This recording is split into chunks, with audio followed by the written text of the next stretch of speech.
सफा पहाड़ी पर खुली दावत। कुछ दिनों के बाद आप सल्लल्लाहु अलैहि वसल्लम सफा पहाड़ी पर चढ़ गए और ऊंची आवाज से एक एक कबीले का नाम लेकर पुकारना शुरू किया।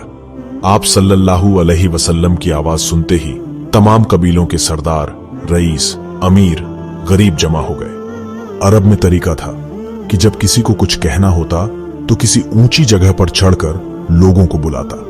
जब सब आ जाते तो जो कुछ कहना होता कह देता। आप सल्लल्लाहु अलैहि वसल्लम ने भी सफा पहाड़ी पर चढ़कर मक्का वालों को बुलाया। जब करीब करीब सब लोग आ गए तो आप सल्लल्लाहु अलैहि वसल्लम ने पूछा, लोगों, तुम मुझे क्या समझते हो? हर तरफ से आवाजें आई।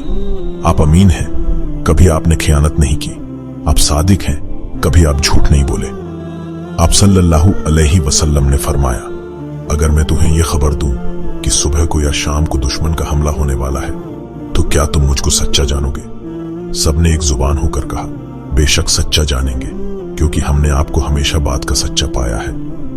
आप सल्लल्लाहु अलैहि वसल्लम ने फरमाया, अच्छा सुनो, अजाब इलाही नजदीक आ गया है। तुम खुदा पर ईमान लाओ, बुतों की पूजा छोड़ दो ताकि अजाब इलाही से बच जाओ। यह सुनते ही पूरे मजमे में शोर मच गया। अपने माबूदों के खिलाफ सुनते ही कुफ्फार झुंझला उठे, बिगड़ गए। अबू लहब हंस पड़ा।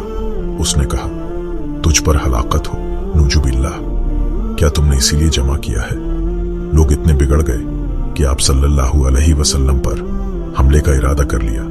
यह अलग बात है कि हमला करने की हिम्मत न पड़ी। हिम्मत न पड़ने की वजह यह थी कि आप सल्लल्लाहु अलैहि वसल्लम बनु हाशिम खानदान से थे, जो कुरैश का सबसे मोहतरम कबीला माना जाता था, और उसके किसी आदमी पर हमला करना आसान न था। इसलिए सब तैश व ताब खाकर रह गए। कुरैश की मुखालफत। आप सल्लल्लाहु अलैहि वसल्लम ने सफा पहाड़ी पर तशरीफ ले जाकर मक्का के तमाम कबीलों को बुलाकर अल्लाह का पैगाम पहुंचाया और साफ साफ कह दिया कि अल्लाह का अजाब करीब आने लगा है। एक अल्लाह पर ईमान ले आओ, उस पर जो सबका पैदा करने वाला है, जो पत्थर के अंदर रहने वाले कीड़े को भी रोजी देता है, जो आग में और समंदर में रहने वाले जानवरों को भी जिंदा रख सकता है। इबादत के लायक वही है जिसने सब कुछ बनाया है। बुतों की इबादत छोड़ दो, उन बुतों को जिनको नादानी से तुम और तुम्हारे बाप दादा पूजते हैं। ये बुत न खुदा है, न खुदा के दरबार में इनकी पहुंच है। इन्हें तुमने अपने हाथों से बनाया है। जिन्हें तुम खुद बनाओ वह तुम्हारे खुदा कैसे हो सकते हैं? फिर ये बातें कब कहीं? उस वक्त जबकि तमाम मक्का और सारा अरब और अरब का कोना कोना बुत परस्ती की लानत में गिरफ्तार था। सदियों से लोग बुतों को खुदा मानकर परस्तिश कर रहे थे। कभी किसी ने बुत परस्ती के खिलाफ आवाज न उठाई थी, इसलिए कोई भी आदमी बुतों के खिलाफ एक लफ्ज भी सुनने को तैयार न था। बुत परस्ती के खिलाफ बोलने वाले की जिंदगी भी खतरे में थी, मगर आपने किसी किस्म के खतरे की परवाह न की, इसलिए कि आपको अल्लाह पर भरोसा था। इसी भरोसे ने आपका हौसला बढ़ा दिया था।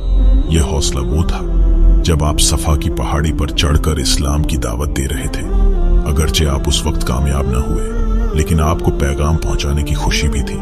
अब मुसलमानों की तादाद बढ़कर 40 हो गई थी, इसलिए आप और आपके साथी सभी इस्लाम की तबलीग में लग गए। तबलीग के लिए खाने की दावत। एक दिन आपने हजरत अली रजी अल्लाहु अन्हु से कहा कि दावत का सामान करो और तमाम करीबी रिश्तेदारों को बुला लाओ। हजरत अली ने दावत का सामान किया और तमाम रिश्तेदारों को बुला लाए। चुनांचे थोड़ी देर में लोग आना शुरू हो गए। अब्बास, हमजा, अबू लहब, अबू जहल, अबू तालिब, वलीद और बहुत से लोग आए। सबके सामने खाना रखा गया। सबने इत्मीनान से खाया। जब खाना खा चुके तो आप सल्लल्लाहु अलैहि वसल्लम खड़े हुए और आपने फरमाया, मेरे बुजुर्गों, जो कुछ मैं कहूं उसे ठंडे दिल से सुनो और उस पर गौर करो। यह ख्याल न करो कि मेरी ये बातें तुम्हारे मजहब के खिलाफ पड़ रही हैं या नहीं। देखो, तुम बुतों को पूजते हो और बुतों को इंसान ने बनाया है।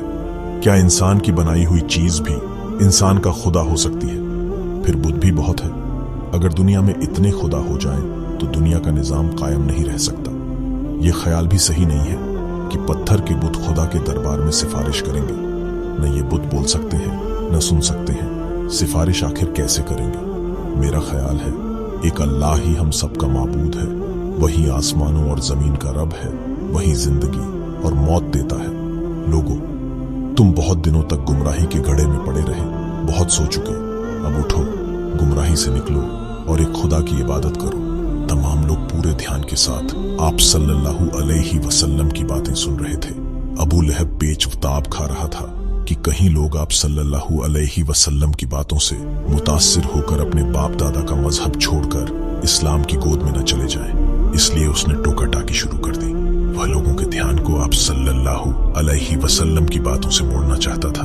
चुनांचे ऐसा ही हुआ, लोगों की तवज्जो हट गई। फिर अबू लहब उठ खड़ा हुआ, लोग भी खड़े हो गए और एक एक दो दो करके जाने लगे। सबसे आखिर में अबू लहब गया।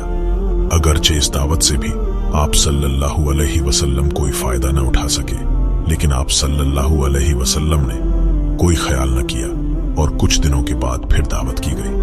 आप सल्लल्लाहु अलैहि वसल्लम की दावत में फिर सब लोग जमा हुए। फिर आप सल्लल्लाहु अलैहि वसल्लम ने वही तकरीर फरमाई। इस बार अबू लहब को गड़बड़ करने की हिम्मत न हुई, खामोश सुनता रहा। दूसरे लोग भी खामोशी से सुनते रहे।